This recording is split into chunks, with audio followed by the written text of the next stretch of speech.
Well, a very warm welcome to this week's episode of Inside Track, presented by William Hill, ahead of a very special William Hill Day, because it is the day when William Hill sponsors the big feature race at Newbury and, of course, the supporting card, a day that has always been known as Super Saturday, and notwithstanding it being incredibly soggy this week and conditions likely to be rather sapping, we've got very, very competitive racing and plenty of opportunities for you as well. Before we introduce our top team, we have our Bet and Get feature. To celebrate it being William Hill Super Saturday, you can get yourself a free bet to use on racing by placing a bet on racing. It really is as simple as that. If we can make our previews as straightforward as that, then you're in for a bit of a treat as I welcome in Barry Geraghty and Ross Brierley. And we start off by having a look at the William Hill hurdle itself and let it rain. For that 2-mile handicap hurdle specialist, Dan Skelton is at the head of the market.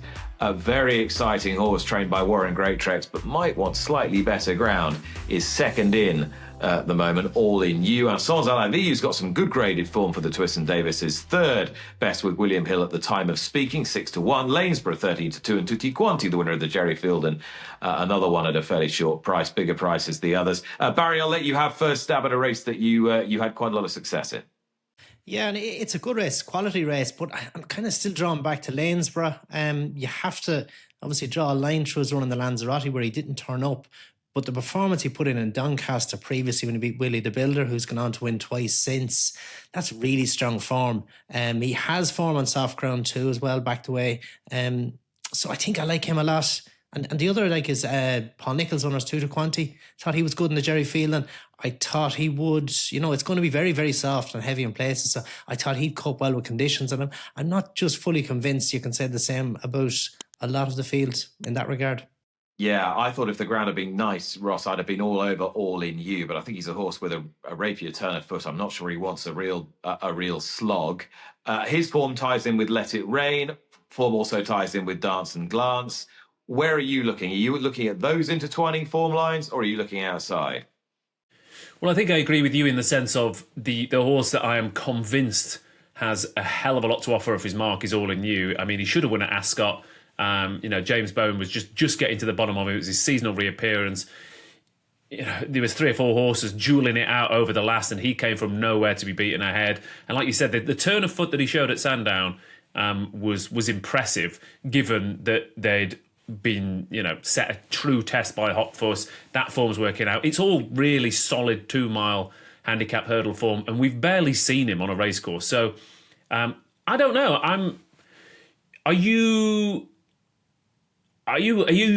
worried enough to put you off backing him? Because it's hard. The amount of times I look at races like this, Nick, and I think he's the best horse, he's the best handicapped horse, he's the one I want to be with, and then I talk myself out of it because of this, that, and the other, and then the best horse that's caught my eye twice goes and wins. So I'm loath to kind of talk myself out of him again, if that makes sense. Yeah, I'm all at 6s and 7s really. I think probably I'll end up backing Tutti Quanti, because even though he's top weight, he definitely wants soft ground, and I do think he's very well handicapped.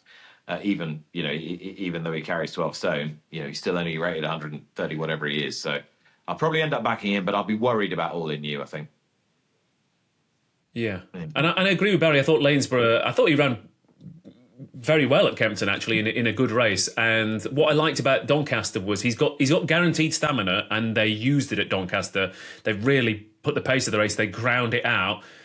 In contrast, he was sort of outstayed at Kempton a little bit. But I think dropping back, if Brendan Powell is positive, which he should be on this horse, then I think, Lanesborough's got a big chance. And in Ben Pauling, we trust this season. I mean, what a year he's having.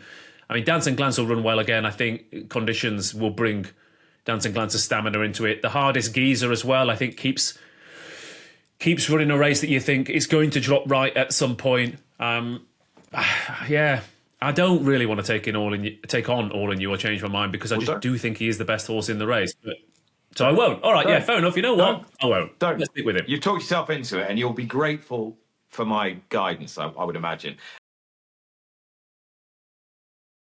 As we move on and have a look at the William Hill Denman chase, which takes place at 2:10 at Newbury on Saturday. 80 Couleur was supposed to run in the Irish Gold Cup. They rerouted him here. Probably a good idea. L'Empresse, who's run 2 terrific races this season, is 15-8. Leave of absence 10-1. A risk in the ground 50-1. Those are the William Hill prices as I speak now, which is at 10 to midday on Thursday. These are all subject to change, of course. Barry, at 80 Couleur, was Rebecca Curtis right, do you think, to divert to this race if she wants a Gold Cup and or Grand National horse on her hands for the back of the season? No, I would think so, definitely. Yeah, no, good call.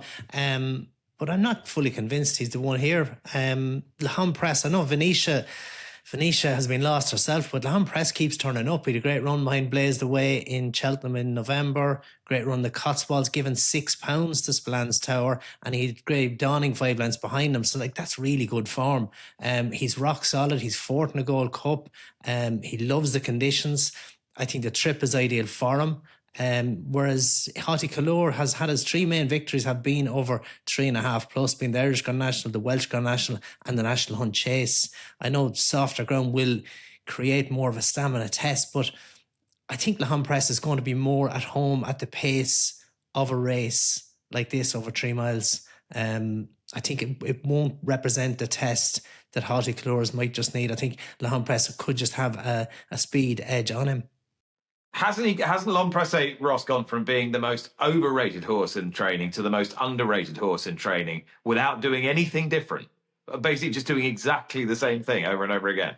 Yeah, and there's something to be said for those kind of horses. It is funny how people's reputations or opinions on horses do change. I mean, obviously in the age of social media as well, and we are feeding into that by recording this podcast right now, but I do feel people are taking stronger views, and there's very little middle ground. You know, like last week at the DRF, people saying, I don't fancy Lossiemouth. People are like, you're an idiot, she's going to bolt up. And then when she gets beat, everyone goes quiet. Oh, how could you have fancied Lossiemouth? And I do feel people's opinions get a lot stronger at the moment, Nick. And you're right, L'Empresse is one of those horses. He's done nothing different, he's done nothing wrong, but people's views on him have changed. I mean, you've got to love him, haven't you? Especially given his injury issues as well. He's been a little bit unlucky at times, and he's 11 years old and he's still running absolute blinders. I did think that he was possibly the 3rd best horse at Cheltenham last time out, behind Spillans Tower, with obviously Grey Dawning having a future race in mind. And that brings me to the big factor here, Nick, I think, is the word bounce, because I don't think Grey Dawning's connections wanted him to have too hard a race at Cheltenham to bounce in the spring. I think Haughty Couleur probably bounced at Haydock after running much bigger than they were expecting at Newbury on his seasonal return. I think Leave of Absence possibly bounced in November after absolutely dotting up in October at the track. So I think Haughty Couleur will probably win, but I do think Leave of Absence is going to run a big race.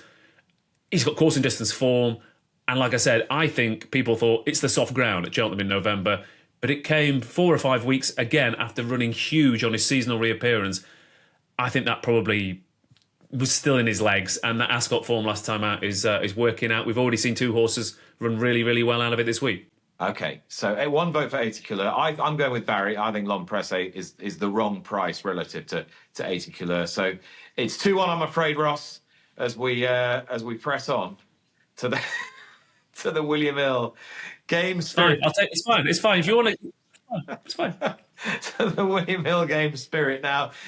Nicky Henderson has used this race before with novices to great effect before they go on and win the Arkle, and he's doing it again with Lou Lambert. Just got off the phone to him. He said, I mean, unless there's some ridiculous biblical deluge, he's fully intending to run. And I mean, the ground's already very soft. Feels, the horse doesn't need the run in terms of fitness, but just could do with a little bit more experience, just a bit more sharpness.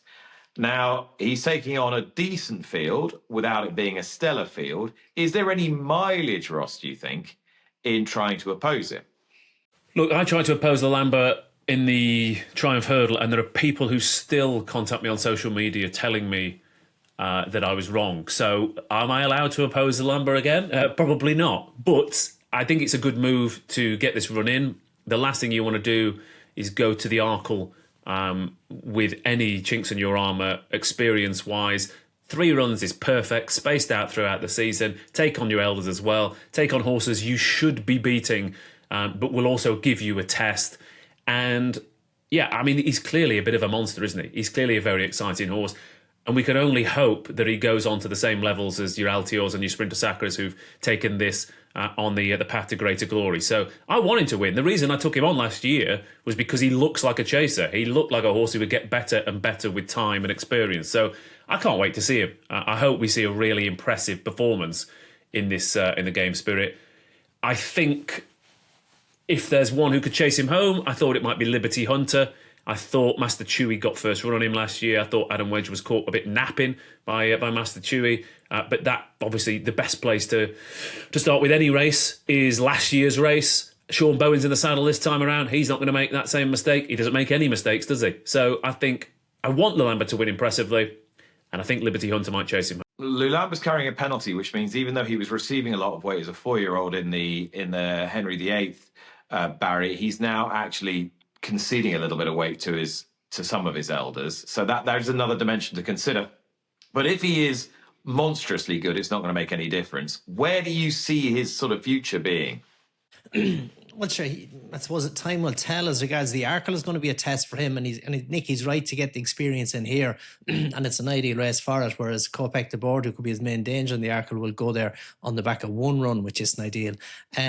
He could be a champion chase horse. I suppose the fact that they hinted him more at 2.5 mile as a juvenile, that stepping up to 2.5 would be probably more his thing. He was entering 2.5 mile novice at the Punchestown Festival. So whether that suggests he wants further, but he possibly has more pace over a fence. He jumps really well, which can just help horses, just give them a little bit more pace. So we'll have to wait and see where he finishes up, but he's in that bracket anyway. He's well worth considering for a champion chase for next season at this stage, and it'd be very hard to oppose him here. It's the ideal race for him. I suppose in comparison to Django Bay going for the Denman and racing over 3 mile in a tough race, Lulamba coming here against what should be inferior opposition, racing over 2 mile on very soft ground, it won't take the same toll out of him. So it's good experience to get with older horses, and it's like handicap experience, if you like, for a novice to get when you're racing with older horses.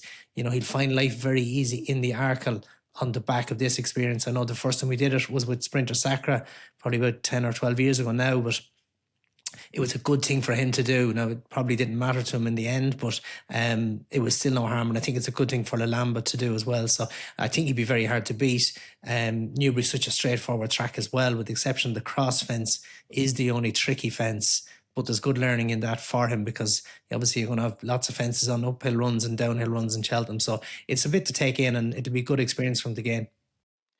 So could this be a step to the festival, step to festival glory for Lulamba? A timely reminder that it's non-runner money back now live for the Cheltenham Festival, so you can bet safe in the knowledge that if your runner doesn't turn up in March, you will get your money back. As we move on to the opening race at Newbury on Saturday, which is the William Hill Epic Boosts Novices Hurdle.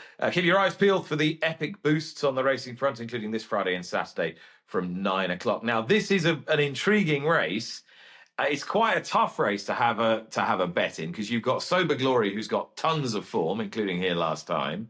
Cadastral, who is perhaps slightly less exposed, but is a course and distance winner, rated fully £13 below Sober Glory. And then you've got this horse who was a very good horse on the flat and cost the King's Ransom, and he's getting an absolute shed load of weight being a 4-year-old, the Henderson-trained Fantasy World. And the depth to the race isn't too shabby either, with Cocktail Blur rated 122, Typhoon Warrior having shown good form, and so on and so forth. So, Barry, does it make any appeal to you as a betting race? And if so, where would you go? Yeah, well, you'd have to respect Sober Glory, with the exception of that one disappointment at Sandown. He's unbeaten. He obviously had Cadastral a dozen lengths behind him in Chepstow earlier in the season too, and on that form, it's hard to necessarily see Cadastral turn around. But, when you see Fantasy World getting £22 off Sober Glory, it's a bit similar to when Manila Yoga got £20 off Active Innocence here back a few months ago. So it's a tricky one. Fantasy World has a lot of experience in the flat. Obviously, this will be his first one over hurdles, but coming from the yard he's coming from, he's going to be well schooled.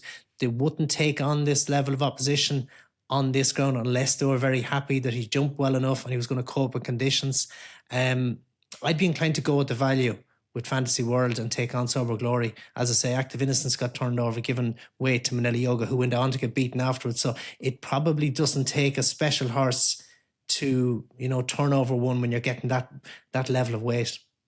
Yeah, and that's it, isn't it? And Fantasy World's a proper listed borderline Group 3 horse already on the flat, Ross, and he was far from exposed either. He won on borderline bottomless ground at Yarmouth. If he handles this, and I know hurdles heavy ground's different to flat heavy ground, that is a very talented horse to be trying to give all that weight to. Yeah, absolutely. Yeah, I mean, especially these days, you don't get many horses of his ability going over hurdles anymore. They're off to warmer climes mostly.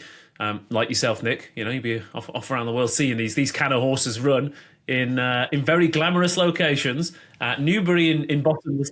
Newbury in bottomless ground's a different test, isn't it? Very different test. But the thing, look, there was a couple of seasons ago, this race was won by a horse called Love is Golden for Gary Moore, who's an 85 rated flat recruit on its hurdles debut, receiving lumps and lumps of weight from a horse called Old Town Hero for Paul Nicholls. The difference there was that Old Town Hero was sort of a 120 horse and was sent off favourite, but Sober Glory's got a rated of 139 already. I mean, the speed figure he did here last time out puts him in, genuine supreme challenger territory. I think there's a possibility, given that they're coming here to this type of track, that they might go to Aintree instead. But I think he's a very good horse, that Sober Glory. All his form's working out. He's got winning form in soft ground in that bumper, which threw up loads of winners. I mean, there was some good horses in behind in that bumper last year. He beat Active Innocence. He beat Baron Noir in that as well. Now, they're a couple of the best British novices around. Sober Glory, so far to me, has looked a bit of a monster. I don't know what happened at Sandown. He travelled, he didn't get home. But he's back left-handed here at a track that he's proven he absolutely loves. He's 2 from 2 at Newbury. In contrast, I'm surprised he's not odds on. I think he'll beat Cadastral again. I think Fantasy World's a cracking horse. It's just, I think it's a big ask. I think he's going to get a bit taken out of his comfort zone, to be honest. I mean, if Fantasy World could beat Sober Glory, even with the weight swing, I think he's got to get right thrown into the triumph equation. I'll be keeping an eye on Cocktail Blur just because I want to see how good that Baron Noir form is, because again, he's still look very green and like he's got a ton of ability under the bonnet. But I don't know, boys, I like this Sober Glory, and I'd also like to give a shout out to Brocade Racing, who they just don't miss, do they? They don't miss. I mean, Cryptic Jim this year, Neon Moon, Gentleman to boot. They just don't miss. They just seem to place them. They buy good horses, they breed good horses, they place good horses. Yeah, I really like him, and I'm hoping I'll be celebrating with a non-alcoholic beer maybe after Sober Glory winning. Yeah, there won't be anything sober about your Glory, I fancy, Ross. Good luck to you with Sober Glory. Big ask, giving all that weight to a very talented flat horse. If he can do it, then he puts himself back in the Cheltenham picture. 135, 3 miles and a half a furlong for the William Hill each way extra handicap hurdle. And I paid a nom for Dan Skelton, and Harry Skelton is the 15-8 favourite as I speak now at 12:04 Thursday afternoon with William Hill. 9 to 2 below the radar. Crabilia 6 to 1, Kintara 7, and bigger prices the others. I kind of want someone to show a bit of imagination here, Barry. Have you got something for me? Sorry, Nick, you're drawing a blank. I think it's a winnable race. And a Padanam, good run in the Lanzarote went third to Berico Lord and has form on soft ground. I think it's a good step back in grade here. So if you can back up that Kempton form, I think it's going to be hard to beat. I think Ross has got something up his sleeve here. I've just got this feeling in my bones. Well, I think Padanam's the most exciting horse comfortably. The same connections won a similar race with Dalston Ladd the other day, unexposed novice, stepping up in trip, stayed really well at Cheltenham in soft ground. And again, that run at Kempton's a big run. The one who I think will outrun his odds is Gosh How Posh, who again represents the Hobbs and White stable, who are in good nick and have a very, very good record at the track. 484 days off the track, but I think first time out might be the time to catch this horse. Things didn't necessarily go to plan at the back end of last year, but this horse came off the back of an absence to Bolton Exeter a couple of seasons ago. Went up in the handicap, struggled a couple of times, but look, they've gone back to the drawing board. 484 days off the track, back to a track that the connections do very well at, and the handicap has given this horse a big chance, dropping it back to 1-2-1. The last time this horse ran off this mark, it went to Wincanton in a Class 2 handicap hurdle over 3 miles and absolutely bolted up. So a pint of Norm's the unexposed one, but gosh, how posh, looks a big price. I like it. I like your style. Okay, those are our race previews. What about our naps then for the weekend? Barry, I'll let you go first. I'd stick with the Long Press. I'm really sweetening them at this trip. Long press 8 for Barry Geraghty in the William Hill Denman chase to get the better of 80 Couleur. That's his nap. Ross Brierley, I know it's not going to be your nap because you like 80 Couleur. Where are you going to go for this weekend's nap? I guess the boring one is Sober Glory, who, like I said, I think should be a little bit shorter. I think he will outclass a position like good horses like Chantry House in that race have done in the past.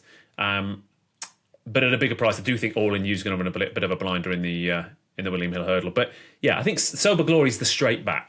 Okay, straight back, Sober Glory for Ross.